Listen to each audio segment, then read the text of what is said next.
Now today we are going to discuss power handling capacity of transmission line.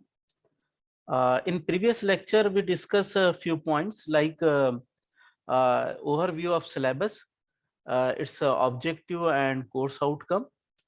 Next, we discussed about say what is the generation pockets and what are the demand pockets are there, and how the in India generation and load centers are far away, and therefore we are using EHV transmission line.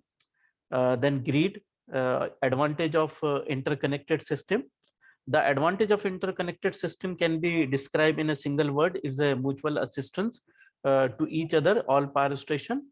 The main objective of interconnection is reliability and to decrease the cost of generation. Okay, so that's things we have already covered. The topic which was remaining is scope of effect devices in our transmission line.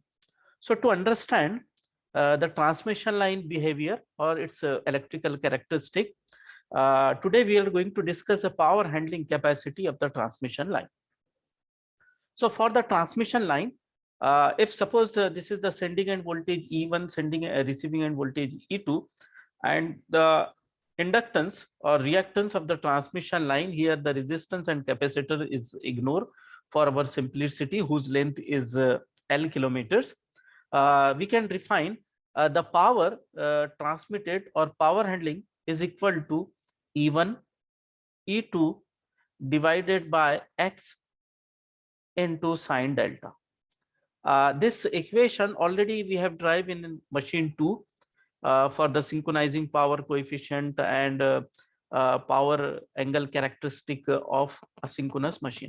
So same here, sending end voltage, receiving end voltage, and X is the transmission line. And if you draw this equation in the with the help of graph, so it is a sinusoidal waveform, sinusoidal curve, because at delta is equal to 0, the power is equal to 0. At delta is equal to 90, power will be maximum, and again it goes to the 0 value. So if you plot this equation, that is power versus angle, this is an angle and this is a power. So we found it is a sinusoidal wave, or it is a say positive wave is there. Okay, so it will be maximum at 90 degree. It will be maximum at delta is equal to 90 degree, and this is the P maximum.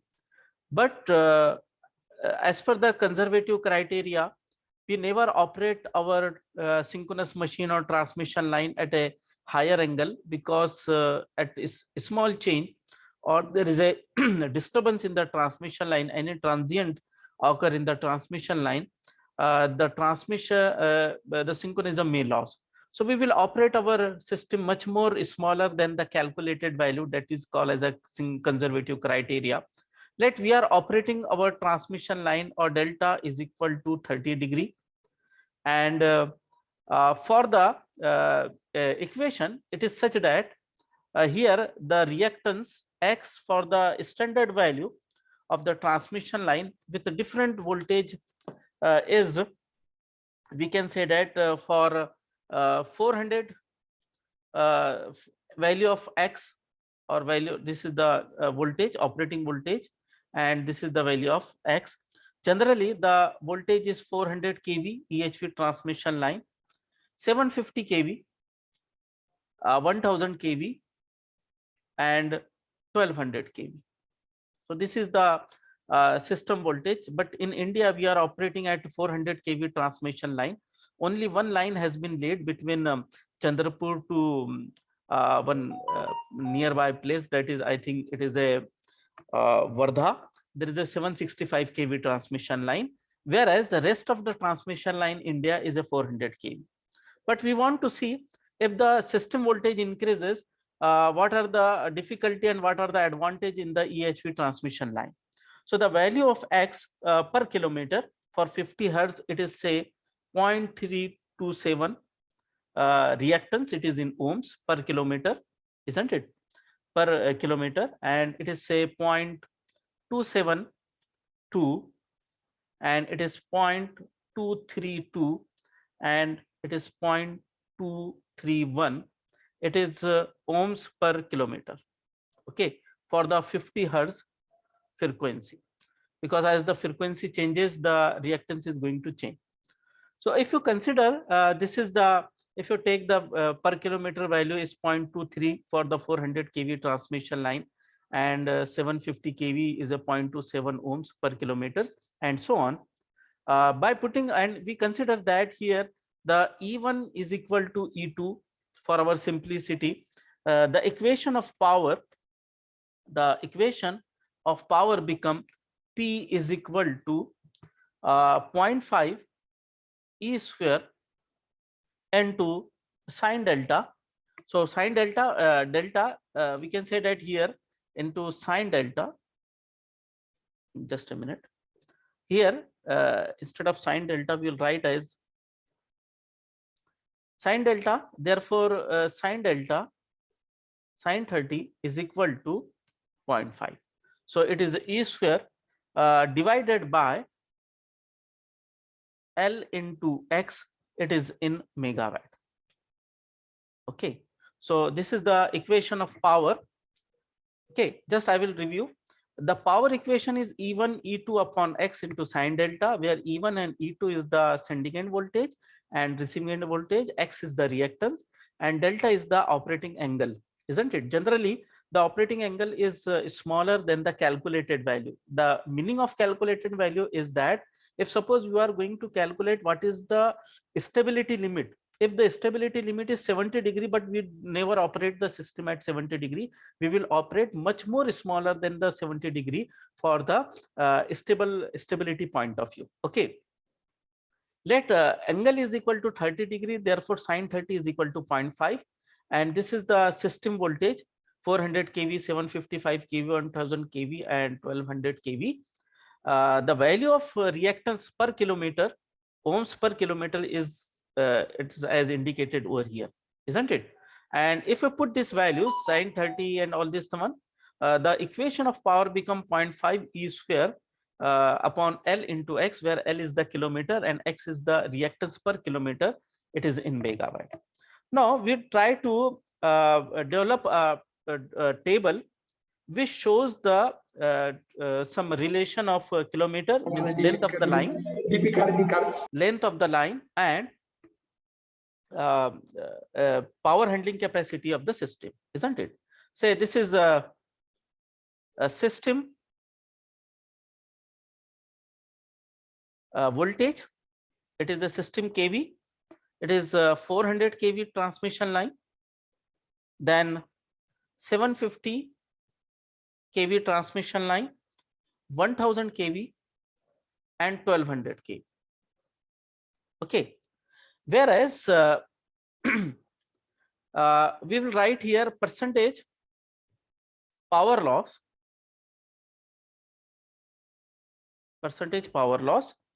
and length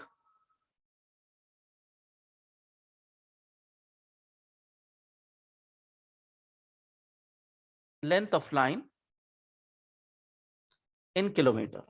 Okay, it is in kilometer. Say the length of line is 400 kilometer, then 600 kilometer,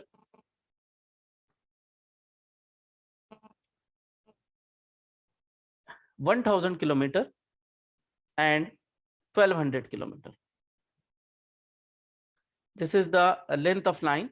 It is increasing in this direction, whereas the voltage of the system is increasing in this direction. Okay, now under such condition, the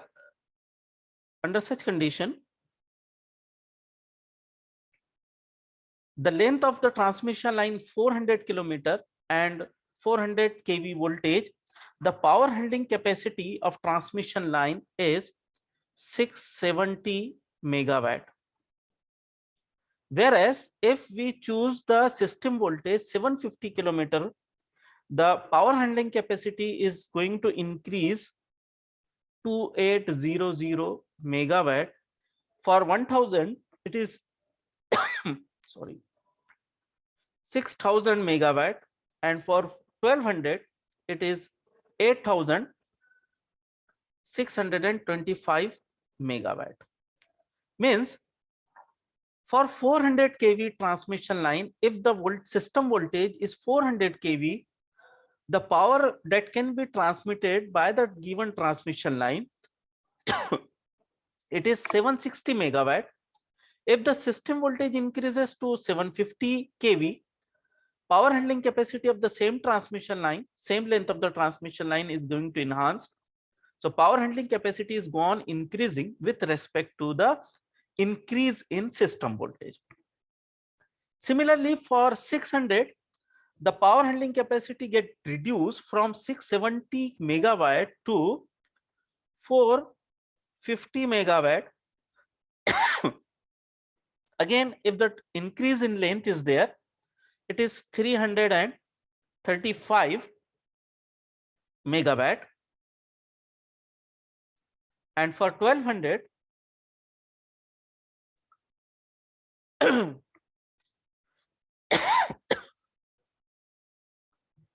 for it is just a minute, it is 270 megawatt, and whereas for 1200 it is 225 megawatt. Okay, it means that as the length of the transmission line, length of EHV transmission line increases from 400 kilometer to 1200 kilometer, the power handling capacity of the transmission line decreases, isn't it? It is from 670 megawatt to 225 megawatt. It is 1/3 of the power get reduces. Similarly, even 750 megawatt, the power handling capacity for the same 600 transmission line, it is 1900 megawatt. For this is 400 megawatt, and here it is 505 megawatt. And just I will complete this table as 1140 megawatt, it is 2400 megawatt, and 3450 megawatt. And for 1200 it is 950 megawatt, it is 2000 megawatt, 2875 megawatt. So in case of increase in system voltage, the power handling capacity of the transmission line get increases. Whereas if the length of the transmission line increases, the power handling capacity at same system voltage get decreases. Everywhere you find this is 2800 megawatt, where it is a 1900 megawatt, 1140 megawatt, and 950 megawatt. So here the power handling capacity of the transmission line decreases. At the same time, if we calculate the percentage power loss, it is 4.76%. For 750 megawatt, it is 2.5 megawatt, 2.5% loss, and here it is 0.78%, and for the 1200 it is 0.584%. Means the percentage loss in the transmission line decreases with increase in system voltage. So therefore our system voltage is for the transmission purpose is should be a 400 kV, 132 kV. In India or in our Maharashtra, we will see that the 132 kV transmission line, it may be a 220 kV substation and transmission line, and 400 kV transmission line. The objective to increase the system voltage is to decrease the percentage loss in the transmission line, which will decrease the current in the conductor, size of the conductor. At the same time, it will give the proper voltage profile, and at the same time it will increase the drastic increase in power handling capacity of the transmission line. say for 400 up to the say 1200 kV transmission line, the power handling capacity is increased nearby 10% or 10 times or 12 times are there, isn't it? So this is the concept of EHV transmission line. Now the question comes into our mind, it is that why the power handling capacity decreases with respect to time. See, in this equation, our equation for the power handling capacity for general, by ignoring the resistance of the transmission line, P is equal to E1 E2 upon X into sine delta. Even though the angle delta is constant, the reactance X is increases with respect to length. For 100 kilometer, as per the 400 kV transmission line, it is 0.23 per kilometer, so it is a 32 ohms. It is a 32 ohms. But as the length of the transmission line increases, the reactance also get increases, and which is in the denominator, and therefore the power handling capacity of the transmission line decreases. So this is the difficulty associated with the EHV transmission line. Second, any transmission line is governed or say bound with the one is the thermal stability or thermal rating of the transmission line. Next is the dielectric strength.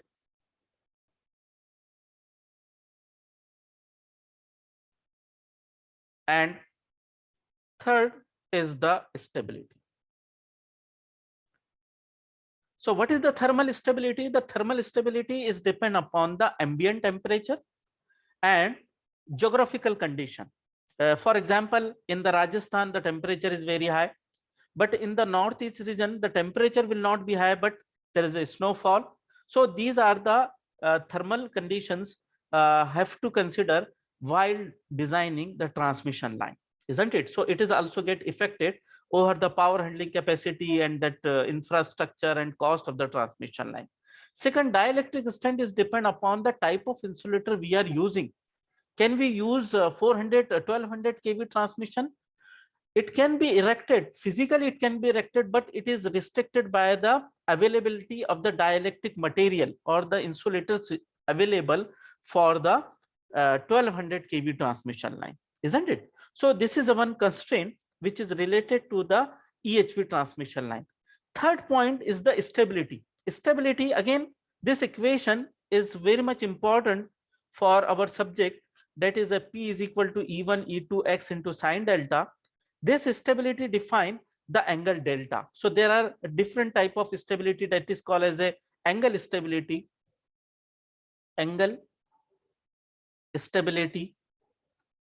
Next is the frequency point of view.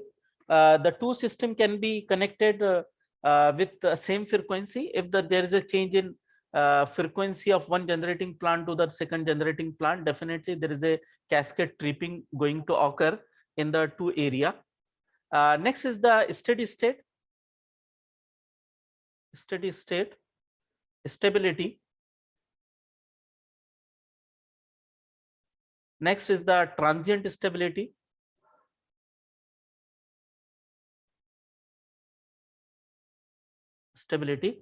And one is the dynamic stability. So steady state stability is just any minute change, or you can say that known change to us is if the system will remain in the stable condition, it is called as a steady state stability. Whereas a transient, it is a fast and large impact. This impact may be due to the failure of generator, sudden connection of the generator,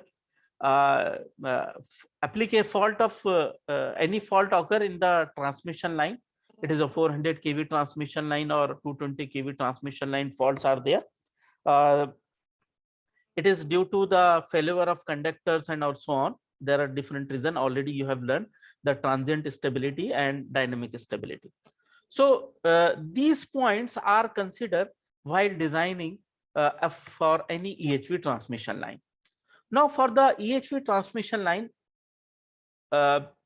we already discussed this diagram, that is the angle delta and this is P.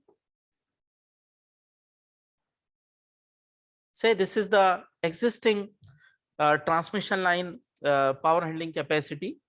This is the maximum power that can be transmitted by the transmission line. The power handling capacity of the transmission line can be improved by using bundled conductor. Instead of using only single conductor, we can use a bunch of 4 conductor for a single phase, isn't it? Say this is a bunch of 4 conductors are there. Similarly, second bunch of 4 conductor for the second phase, R, Y, B and so on. R, Y, B, 3 phases are there. While using such type of bundled conductor, the reactance X is going to decrease because number of reactances they are connected in parallel, and when they are connected in parallel, the equivalent reactance is definitely smaller than the single reactance. Okay, so under such condition, when the reactance get decreases, the power handling capacity of the transmission line may improve with the help of bundled conductor. So this is the improvement in the power handling capacity of the transmission line. So, but already we have adopted such type of activity in the transmission line using bundled conductor, spacing between the 2 conductor and so on. Now, our objective is to introduce or use some FACT devices, which is going, that devices are going to modify the electrical characteristic of the transmission line. Say it is going to increase more in the power handling capacity of the transmission line, or it may change the curve is like that. Say this is such, say in this way, it is going to increase the area. So if such type of curves are there, which will increase the area available for transient stability, that is going to calculated by say equal area criteria, as you have already learned in the power system operation and control, equal area criteria to calculate the transient stability limit of a system, isn't it? So with the help of FACT devices, we can improve the power handling capacity of existing transmission line, and we are going to modify the electrical characteristic of transmission line. Why it is so? Because we do not have a land to erect one more transmission line, because existing transmission line space has already covered. People are not going, not ready to give their land, say farmers land and so on. There are some difficulties in land procurement and all these things. So our objective to modify existing transmission line to match the load demands. Suppose one area is there. Suppose say this is the presently in the Deepnagar Bhusawal power plant, only there are 4 into 210 megawatt generators are there. There are 4 generators are there. In Paras, say it is in Deepnagar, okay, it is in Paras, nearby area, it is 63 megawatt only generation. Now, the generation of Deepnagar has been increased by 2 into, or I think 4 into 250 megawatt power plant, and here also 2 into 500, 2 into 250 megawatt power plant. So as we have increased the generation capacity of the power plant, isn't it? But what about the transmission line? We should increase the transmission facility to evacuate or to transmit the power from generating station to the load center. So one method is to increase one method is to lay one more transmission line, which required land and all these things. Second method is to modify the existing transmission line by use of FACT devices or modify its electrical characteristics. So this is the scope of FACT devices in the existing power system. Okay, so this is the for today lecture. Next time we will continue the introduction of FACT control.